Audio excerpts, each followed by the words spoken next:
Assalamualaikum warahmatullahi wabarakatuh. A'udzu billahi minasyaitonir rajim. Bismillahirrahmanirrahim. Allahumma inni nas'aluka as-salama wa nas'aluka al-'afiyah wa nas'aluka rahmatan wa nas'aluka maghfiratan wa nas'aluka qalban khashi'an wa nas'aluka yaqinan min syarri wa nas'aluka al-istiqamah wa nas'aluka husnal khatimah wa nas'aluka ridhaka min indika ya Allah wa bika fadlika wa ta'ala ila hadratin nabiyyina wa habibina wa syafi'ina maulana Muhammadin sallallahu alaihi wasallam wa ila arwahi abaihi wa ummati wa dhurriyyati wa azwajihi wa ikhwanina minna min sa'il alikum wa ashabikum wa tabi'ina wa tabi'ina tabi'ina bi ihsan ila yaumiddin radhiyallahu anhum wa nafa'ana bi ulumihim wa ftah alaina bi futuhil arifin akhrijna ya Allah min dhulumatil wahmi wa rasulna Muhammadan nabiyyin wa hifdzal mursalin ilham malaikatan mukarramin bi rahmatika ya arhamar rahimin wa bihim fa'alatihim syai'u billahi la wa lahum wa bisirril Fatihah. A'udzu billahi minasyaitonir rajim. Bismillahirrahmanirrahim. Alhamdulillahi rabbil alamin arrahmanir rahim maliki yaumiddin. Iyyaka na'budu wa iyyaka nasta'in. Ihdinas siratal mustaqim. Shiratal ladzina an'amta 'alaihim ghairil maghdubi 'alaihim waladdallin. Wa ila abaina wa abai abaina wa ummatina wa jaddatina wa jaddati jaddatina wa khulina wa khulatina bil 'amatina wa siyyatina wa siyyatina siyyatina wa bil qurbi wa syaitana wa bil qurbi wa ta'amna wa 'alamnaha wa ila arwahi zawjatina wa awladina wa dhurriyyatina wa ashabina wa talabidina wa jami'il muslimina wa muslimatil mu'minina wa mu'minatil ahya'i minhum wal amwat. Allahumma ij'alna wa iyyahum min ummati sayyidina Muhammad waj'alna wa iyyahum min zurriyyati nabiyyina maulana Muhammad waj'alna wa iyyahum min ibadika as-shalihin syahidin lillahi lana wa lahum wa bisirril Fatihah. A'udzu billahi minasyaitonir rajim. Bismillahirrahmanirrahim. Alhamdulillahi rabbil alamin arrahmanir rahim maliki yaumiddin. Iyyaka na'budu wa iyyaka nasta'in. Ihdinas siratal mustaqim. Shiratal ladzina an'amta 'alaihim ghairil maghdubi 'alaihim waladdallin. Allahumma shalli 'ala sayyidina maulana Muhammadin al-fatih lima ughliq wal khatim lima sabaqa nashril haqqi bil haqqi wal hadi ila siratal mustaqim wa 'ala alihi haqqa qadrihi wa miqdarihi 'azim ya fattah ya 'alim ya 'alayna min kulli 'alim akhrijna ila dhulumatil wahmi warzuqna fahma nabiyyin wa hifdzal mursalin ilham malaikatan mukarramin bi rahmatika ya arhamar rahimin. Bismillahirrahmanirrahim. Wa su'ila asy-Syaikh Izzuddin Ibnu Abdus Salam amman shalla fatawala salatahu min ajlin nas. Wa su'ila lan ditakoni sapa asy-Syaikh Izzuddin itu salah satu gurunya Hujjatul Islam Al-Hamid Muhammad Al-Ghazali. Den takoni mau amman saking masalah wong sholat kang sholat sapa man fatawala nindawake sapa man sholatahu ing sholate man min ajlin nasi krana saking arep manusia.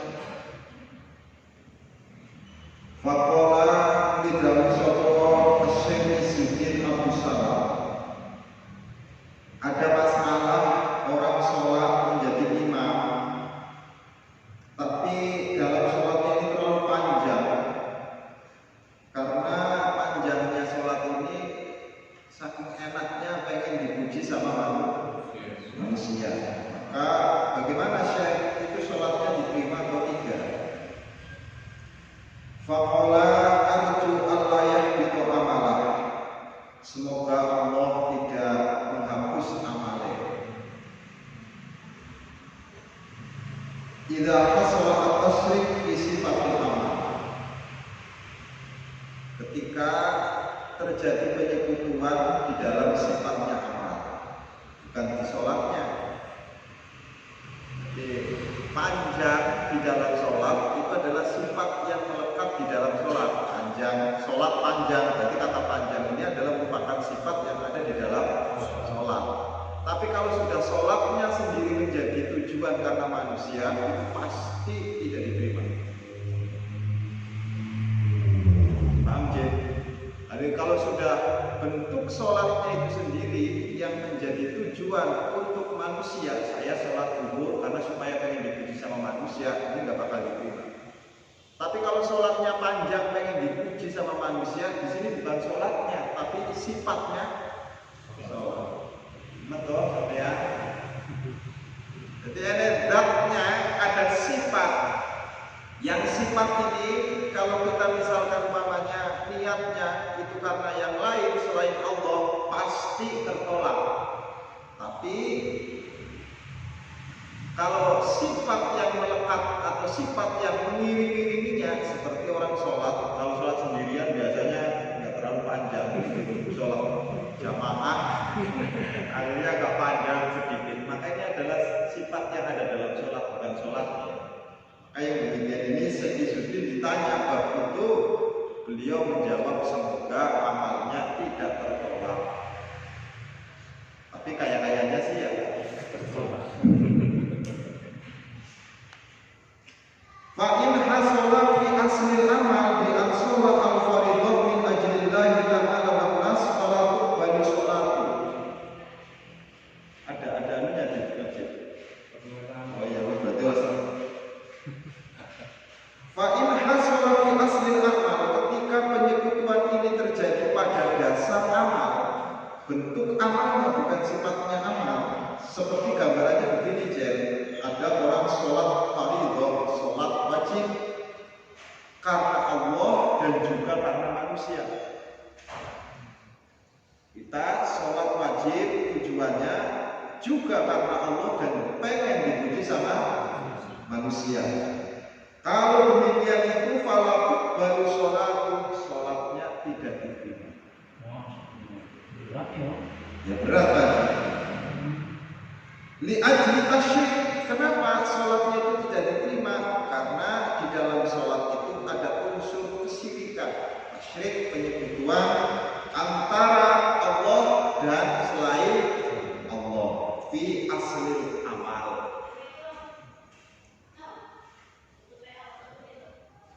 Wa kama anna riya fil amal yakunu fi tarkil amal. Ada orang meninggalkan amal karena manusia. Saya tidak sholat di masjid, saya tidak sholat, namanya meninggalkan sholat di masjid. Saya tidak sholat di masjid karena khawatir dipuji sama manusia, riya. Jadi kamu itu tidak melaksanakan kewajiban karena takut dipuji sama manusia, riya. Beramal karena manusia, sirik. Terus dia jajan. Kita ulangi, beramal karena selain Allah, syirik, meninggalkan amal karena manusia, itu disebut riya. Nah, tengah-tengah itu ikhlas. Jadi ikhlas itu tengah-tengah antara riya dan syirik. Ini bukan kita semua. Jadi jangan dipikir ketika ada orang sholat misalkan di rumah itu pasti ikhlas, belum tentu. Kalau memang misalkan namanya sholatnya menghindar supaya tidak diketahui oleh manusia, wah itu malah riya. Melaksanakan sholat di masjid terus pamer, syirik. Terus dia kan. Terserah sampean, makanya orang pengen selamat itu bukan gampang. Tengah-tengah antara riya dan syirik namanya ikhlas. Maka ikhlas itu adalah selamat, tidak bau syirik, tidak bau riya. Terus amal yang ikhlas, amal yang murni karena Allah Subhanahu wa taala. Dia tidak punya unsur yang lain, tidak pernah melihat yang lain, jangankan melihat, nyenggol saja tidak. Lirik saja tidak. Nah ini kan, kalau kita sholatnya sudah demikian, pasti mampu menyelesaikan masalah. Pasti corona cepat. Asalkan sholatnya kayak begitu lurus, gak ada yang lain. Sholatnya masih kita karena masih nenggak menggok, makanya tambah coronanya malah.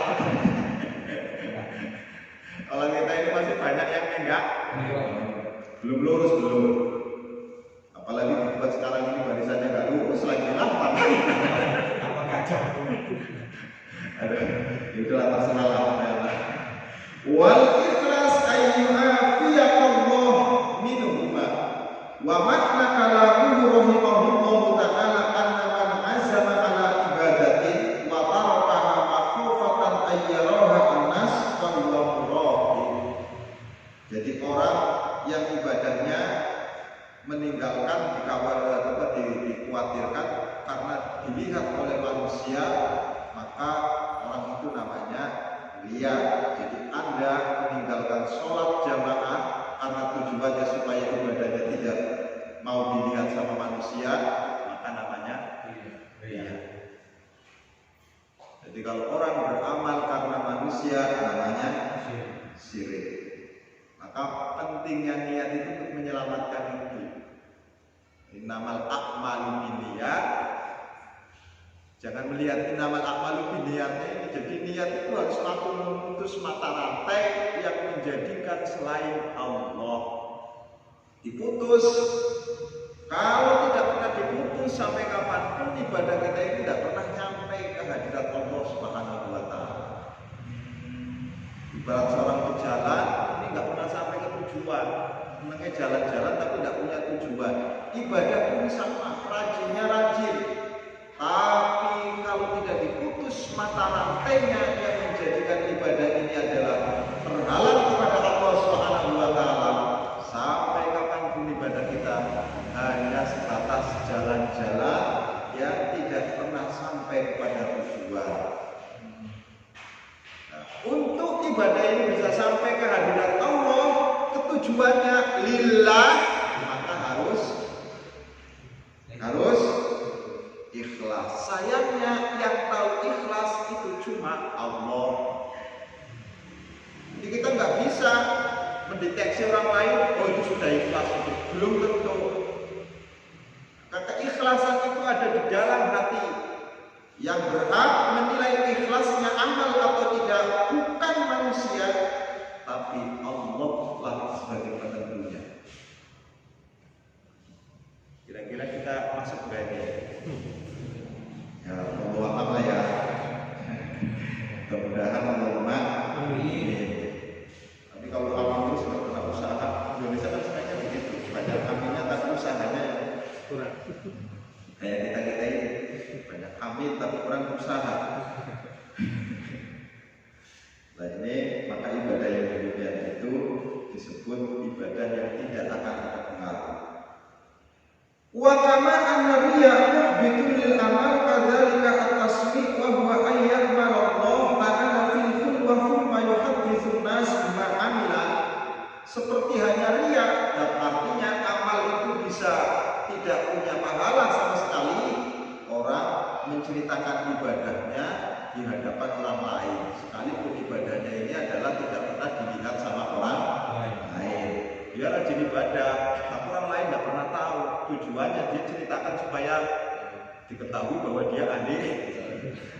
Saya ini kalau malam itu tahajud sampai ini biasanya banyak orang latah yang demikian ini. Nah itu yang demikian itu juga amalnya kosong gel. Persis seperti dia. Jadi Anda beribadah diceritain sama yang lain. Jangan samakan dengan kanjeng Nabi wa amma bi nikmati rabbika fahadis. Kalau Nabi itu suruh bercerita, Anda tidak boleh karena tingkatannya nggak kodok. Kalau kanjeng Nabi itu menceritakan ibadah kepada yang lain itu nggak akan mengaruhi pada keikhlasannya Rasulullah Shallallahu Alaihi Wasallam. Tapi kalau kita yang cerita, di situ domirnya itu adalah domir mukotomnya jelas wa amma bi nikmatika. Padamu Muhammad. Berarti ayat ini khos yang diperintahkan untuk menceritakan kenikmatan Rasulullah Shallallahu Alaihi Wasallam. Maksudnya kenikmatan selain kenikmatan rohaniah. Yang misalkan Anda mendapatkan kenikmatan jasad, sehat dan sebagainya, diceritain nggak masalah. Mendapatkan duit diceritain nggak masalah. Nah kenikmatan ruhaninya ini yang nggak boleh diceritakan. Wah saya semalam itu sholat rasanya manis banget lah ini. Itu yang gagal makanya nggak usah cerita kalau bab kayak begitu nggak jelas itu makanya diceritain gagal. Bisa dipahami Pak ya. Jadi wa amma bi ni'matika rabbika fahaddis. Nah, itu artinya di sini nikmat-nikmat yang khusus yang hanya Rasulullah Shallallahu Alaihi Wasallam yang boleh menceritakan. Jadi kenikmatan hubungan dengan Allah itu diceritakan boleh kalau untuk Rasul, karena dia tidak akan mungkin terpengaruh dengan iya. Nah, kalau kita ini ceritain kayak gitu kan hanya pengen dipuji supaya disebut ahli. Ya ada ya Allah.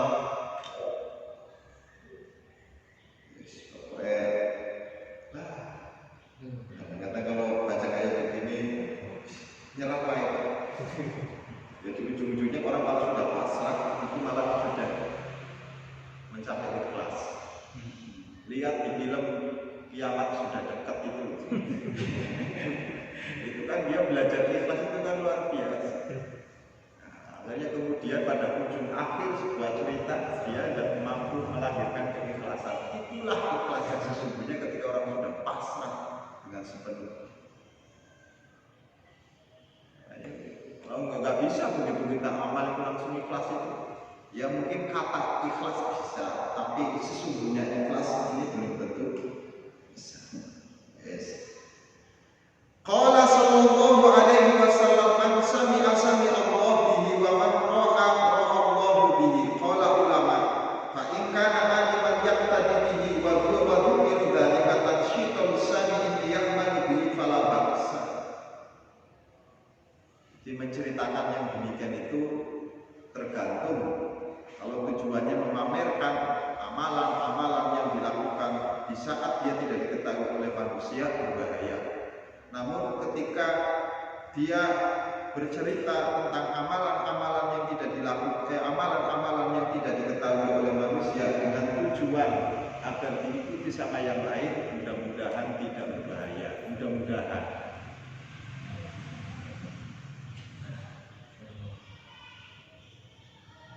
Qala al-Marzabani rahimahullahu ta'ala. Imam Marzabani itu berkata, yahtaju al-musuli ila arba'i khisalin. Orang yang sholat itu membutuhkan 4 hal. Hatta tartafi as-sholatu, sehingga sholat ini naik kehadiran Allah Subhanahu wa ta'ala. Jadi kalau 4 hal ini menurut Imam Marzabani tidak ada sholatnya masih di bumi terus, tidak pernah naik di atas langit. Yang pertama Pak Haji Caca, orang yang sholat itu hudurul qalbi, menghadirkan hatinya. Hatinya dihadirkan. Yang kedua, wasyuhudul aqli, akalnya menyaksikan kemahahibatan Allah. Jadi di sholat itu kamu menyaksikan kedahsyatan dan maha kuasanya Allah. Akal, belum yakin belum kayak begitu. Masih kelayapan ke sana kemari. Ada akal orang pernah dicancang jadi. Ini yang berapa? 2. Yang ketiga, wahudul arkan, wudhu terhadap rukun-rukun yang ada di dalam sholat. Artinya rendah, merasa hina ketika kita melaksanakan setiap rukun yang ada di sholat. Jadi ketika Allahu Akbar, dibarengilah rasa kecilnya kita di hadapan Allah. Benar kan? Ini maksud ketika Anda mengucapkan Alhamdulillah, itu rukun surah Al-Fatihah, maka dibarengilah bahwa kita adalah makhluk yang tidak akan pernah mencapai pujian, karena yang layak dipuji hanya Allah. Ini hamdul rukun ini. Yang keempat, wa khusyu'ul jawarih, anggotanya ini khusyuk. Anggotanya itu enggak, walaupun ada yang belakang enggak pernah kutuk-kutuk begini bro. Lagi ini kan kadang-kadang bahasa malah nyari kaki kadang-kadang.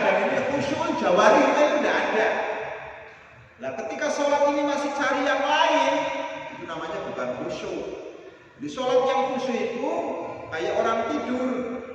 Khusyuk itu namanya seperti orang tidur. Siapa yang ada di sampingnya dia tidak pernah tahu. Siapa yang ada di sampingnya itu benar-benar orang tidur. Kalau orang ini masih tahu siapa yang di sampingnya, berarti tidurnya belum beneran. Orang yang benar-benar tidur mesti di sampingnya itu tidak pernah tahu. Nah, sholat ini kalau sudah khusyuk, dia tidak pernah tahu siapa yang ada di sampingnya. Saking nikmatnya berhadapan dengan Allah Subhanahu wa Ta'ala. Nah, kita ini sholatnya masih cari-cari yang lain. Alhamdulillah masih cari-cari, tapi belum ketemu. Jadi nggak usah tersinggung ya, ini ada jelasin aja lah ya. Kadang-kadang udah tersinggung kan sampai aja. Jadi khusyukul jawari, anggota badannya, anggota kita ini yang lagi melaksanakan sholat harus posisinya dalam keadaan khusyuk. Jadi matanya khusyuk. Kadang-kadang matanya itu lihat misalnya reaksi ke sekarang kemarin. Jadi kadang-kadang mata melihat baju, kemudian akalnya malah mikir, kira-kira harganya piro ya. Ya Allah. Lihat sarungannya nih jalan. Kadang-kadang ya sebab ya itu yang namanya dunia ini ya fitnah. Pakai sarung bagus ya fitnah, pakai sarung jelek ya fitnah. Pakai sarung bagus dibayangin terus sama orang. Hebat banget ya sarungnya mahal ya. Fitnah. Ya untuk sarung yang jelek juga fitnah untuk manusia. Kenapa? Bisa jadi kita itu melecehin. Nggak punya duit apa sama jadi orang bagus, jadi orang jelek pagi itu fitnah. Kita kan seringkali ngomong kalau orang cantik saja yang fitnah. Oh, dia orang jelek juga jadi fitnah. Kalau orang cantik itu yang jadi fitnahnya karena mengundang syahwat. Lah orang jelek itu jadi fitnahnya karena jadi omongannya sampingnya. Ngomong kayak ngono ya.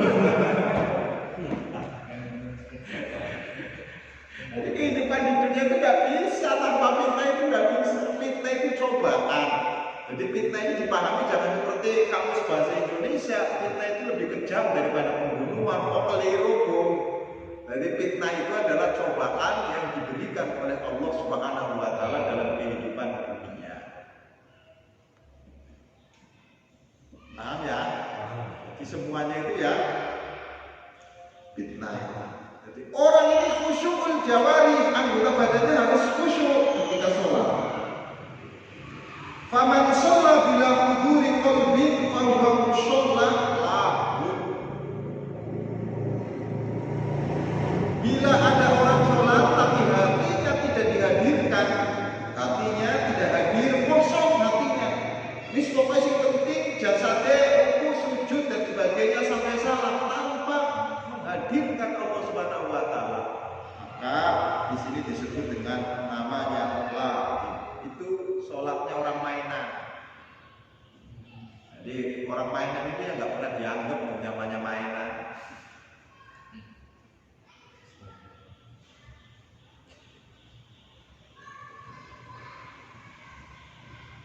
Wa man shalla bila syuhudi aqlin fa huwa musholli sahih. Sekarang kalau misalkan orang itu tidak mampu menghadirkan akalnya ketika sholat, akalnya tidak mampu menangkap sesuatu yang ada di dalam sholat, jadi sinyalnya error. Makanya kalau sinyal ini apa ya namanya, yang namanya segala sesuatu itu kalau kepenuhan itu biasanya harus dihilangkan dulu baru bisa masuk.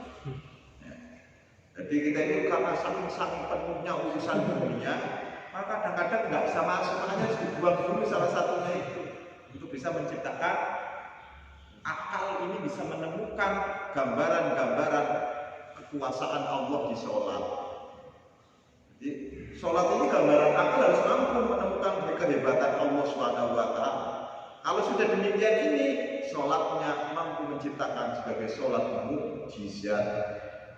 Jadi Anda nggak usah jauh-jauh pengen jadi wali, sholatnya sih benar, ada jadi mukjizat sampai. Jadi apa yang terjadi suatu saat nanti sudah dibaca saat ini. Ini orangnya, karena tidak sanksi lagi. Wajar kalau Kanjeng Nabi Muhammad begitu menghadapi masalah yang besar, dipanggil Isra Mi'raj oleh-olehnya sholat. Nah, ini kecil kursi corona sebenarnya dengan sholat. Asalkan sholatnya kayak Kanjeng Nabi. Ya rolah. Nah, sholat kita ini jauh dengan Rasulullah Sallallahu Alaihi Wasallam. Ya Allah. Jadi kalau orang sholatnya itu adalah tidak menghadirkan akalnya, tidak menangkap sinyal-sinyalnya Allah Subhanahu wa Ta'ala, maka disebut sholatnya sahih, sholat yang lalai. Kalau yang pertama hatinya kosong disebut sholatnya mainan. Kalau akalnya yang tidak menangkap sinyal yang Allah berikan, maka namanya sahih, sholatnya lalai. Kalau sudah lalai kayak begini, apa yang diharapkan? Nah, ini bagian dari qauluhu sallallahu alaihi wasallam, innamal a'malu binniyat. Jadi niat itu ya saking mapannya niat, betul-betul ada di dalam hati yang paling dalam, masuk niat ini, maka akan mampu menghadirkan semua itu. Tapi kalau niatnya nempel, oh insya Allah nggak usah kena hujan, kena angin sedikit aja sudah hilang. Ya Allah, la haula wala quwwata illa billahil azim. Ini dari satu potongan hadis ini, Jen. Masih banyak ini.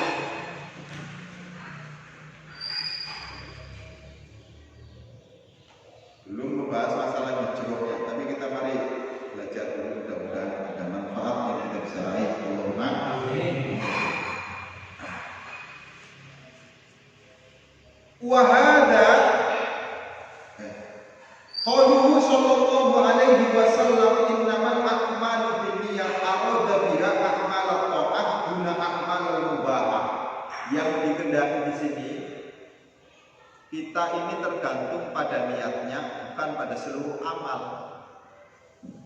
Amal-amal yang mubah, amal-amal yang boleh-boleh saja dilakukan dan boleh ditinggalkan, itu tidak ada ketentuan innamal a'malu binniyat. Jadi sekalipun diniati, tidak menjadi ibadah. Memeto sampean, ulangi. Arada biha a'malut ta'ah duna a'malul mubahah. Yang dimaksud di dalam hadis innamal a'malu, sesungguhnya segala sesuatu itu adalah tergantung kepada niatnya. Maka yang dimaksud segala sesuatu di sini itu adalah amal-amal ketaatan, amal-amal yang diperintahkan. Tapi amal-amal yang mubah boleh saja itu tidak diberlakukan innamal a'malu binniyat. Jadi niat, tidak adanya niat itu tidak ngaruh. Jadi kalau sampai misalkan makan ini mubah, makan, sampai ngomong diniati ibadah, tidak diniati ibadah, tetap makanannya ini adalah sah. Paham ya? Sampai misalkan makan nggak diniati ibadah karena saking laparnya, maka kalau menurut konteks hadis ini secara umum berarti hukumnya tidak sah makannya sampean. Karena tidak ada niat. Maka yang dimaksud di sini pada amal-amal yang mubah, ada niat atau tidak adanya niat tidak ada pengaruh. Jadi makanannya itu tetap sah. Tapi kalau misalkan dikaitkan dengan niat saya makan karena Allah, berhubung tidak niat berarti makanan orang sah, berarti sampai ngulangin panganan. Aduh, sampai makan berapa kali? Jadi amal-amal yang mubah itu posisi yang demikian tidak ada pengaruhnya baik niat ataupun tidak. Tapi bedanya ketika diniati dia jadi ibadah. Bedanya amal-amal yang mubah ini ketika diniati dia menjadi ibadah. Contoh makan diniati, niat saya makan untuk ibadah pada Allah jadi ibadah. Jadi ada pahala ibadahnya. Paham? Tapi kepada amal-amal yang isinya itu adalah ketaatan terhadap Allah, maksudnya perintah resmi dari Allah dan dari Rasulullah Sallallahu Alaihi Wasallam, tidak bisa harus ada niat. Karena ketika tidak ada niat, tidak sah amaliyah. Ulangi. Ada perintah yang resmi dari Allah dan Rasulullah Sallallahu Alaihi Wasallam tidak disertai dengan niat, maka amal yang demikian itu tidak akan pernah dianggap. Karena diberlakukan innamal a'malu binniyat. Ya kita pakai baju itu mubah. Wajib apa mubah? Pakai bajunya wajib apa mubah? Mubah. Kalau menutupi auratnya wajib. Karena baju itu adalah menutupi aurat, maka wajib apa mubah? Ngomong wajib apa mubah?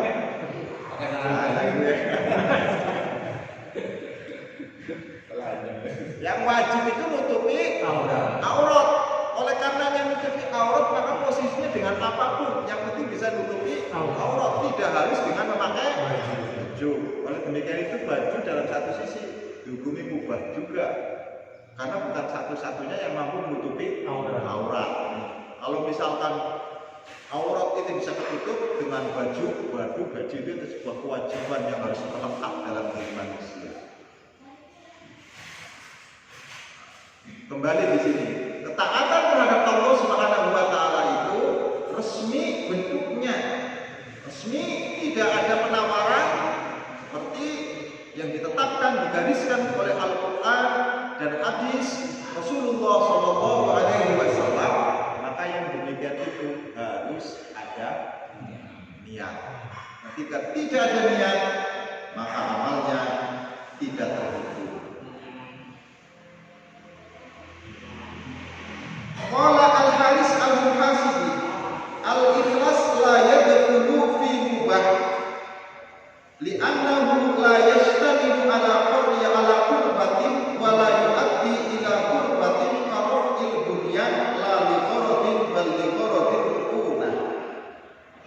Ikhlas ini la yadkhulu fi mubah, tidak masuk dalam kategori sesuatu yang mubah. Jadi ikhlas ini mubah-mubah saja, boleh ikhlas, boleh tidak.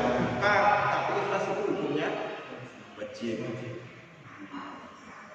Karena ikhlas itu adalah kewajiban, harus ada niat keikhlasan.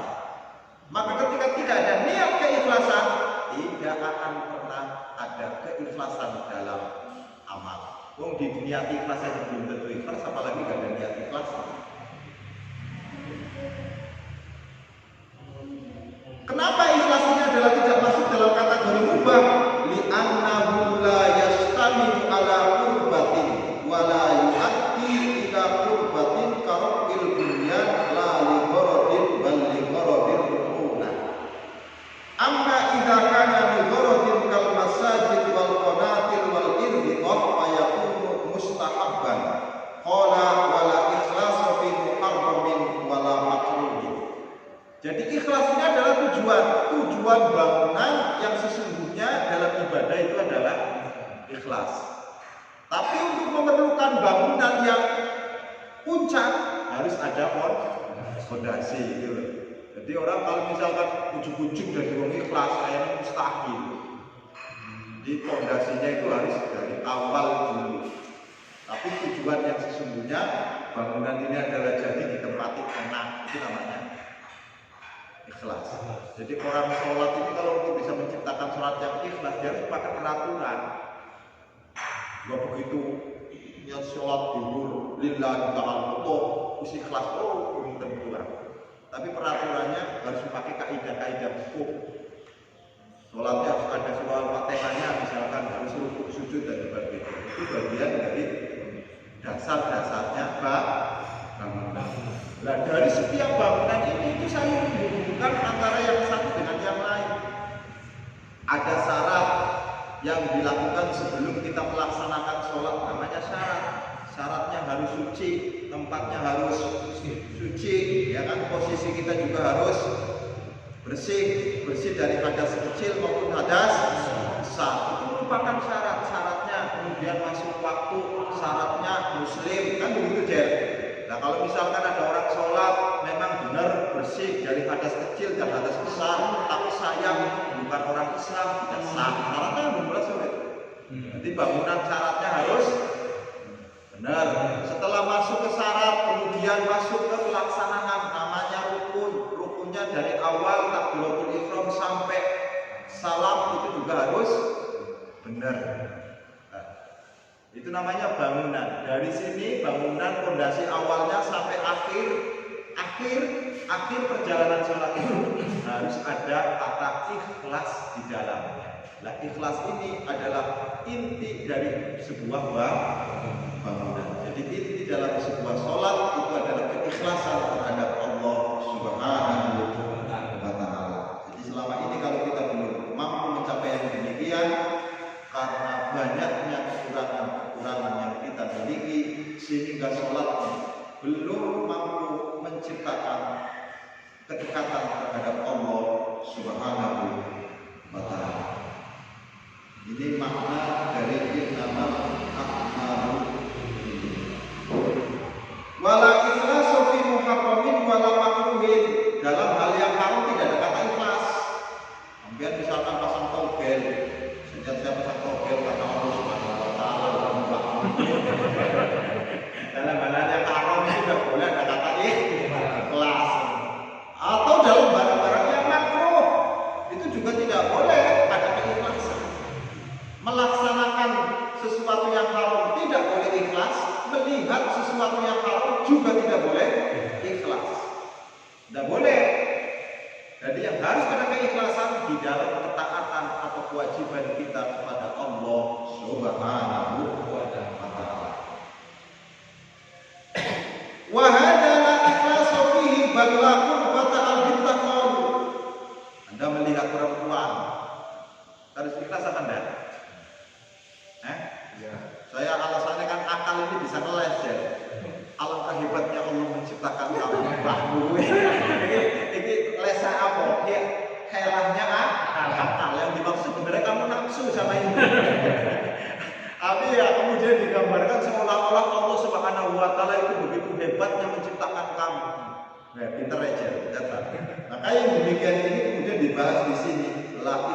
Ikhlas di dalam memandang perempuan yang demikian itu laku buat tidak ada kedekatan kepada Allah al-bittah secara pasti. Karena mesti dasarnya sahabat. Nah, kalau kamu mau jujur ya perempuan yang gila-gila juga sini jangan. Jadi kadang-kadang yang cantik aja yang dilihatin. Baru ada kata-kata mutiara yang luar biasa.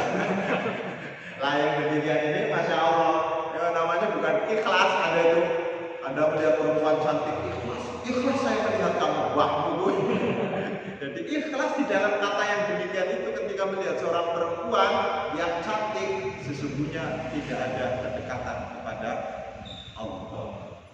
Jadi harus dilihat karena paling mudah orang ikhlas dalam hal haram itu paling mudah. Sampai zina saya ikhlas, pasti bisa. Karena sesuai dengan nafsu. Lah ikhlas ini sementara adalah lawannya dengan hawa nafsu. Jadi ikhlas dimunculkan untuk mematikan dan untuk menundukkan hawa nafsu. Maka sesuatu yang sesuai dengan hawa nafsu itu tidak akan pernah ada kedekatan kepada Allah Subhanahu wa Ta'ala.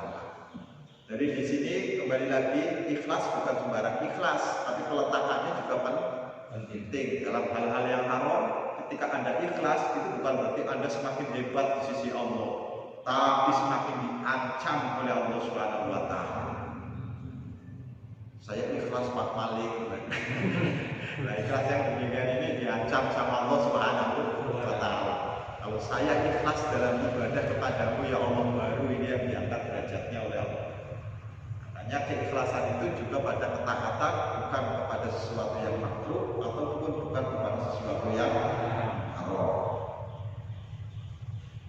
Maka di sini dibutuhkan keikhlasan kepada Allah Subhanahu wa taala. Syaratnya orang bisa mencapai ikhlas itu adalah wasidqu fi wasfil abdi fi istiwa'is sirra wal alaniyah wa dhahir wal batin. Jadi untuk mencapai innamal a'malu binniyat, maka Anda harus belajar tentang kejujuran. Tanpa kejujuran tidak akan pernah ada keikhlasan dalam hati kita. Jadi kita masih akan minta itu teh, ya wis pokoknya ora ikhlas, asli. Tapi wis bener-bener gak ada nengkoke. Karena orang yang jujur itu ya orang yang orang yang berkata dan berusaha atau berpakaian apa adanya, bukan ada apanya, bukan. Dia berpenampilan apa ada, punyanya itu ya itu. Jadi nggak usah memaksakan gitu.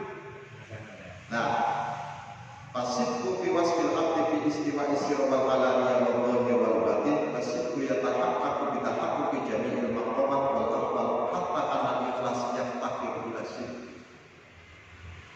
Di sini dibutuhkan untuk mencapai kata sidq, maka orang belajar keikhlasan paling penting. Oleh karenanya Ramadan itu adalah satu-satunya ibadah yang memungkinkan untuk bisa menciptakan ikhlas dalam pelaksanaan ibadah kepada Allah Subhanahu wa taala. Karena orang puasa itu kan rahasia, yang tahu cuma Allah. Karena di dalam Ramadan ini untuk menciptakan keikhlasan, insya Allah mudah-mudahan selama 1 bulan ini paling tidak ada yang itu ikhlas kepada Allah Subhanahu wa taala.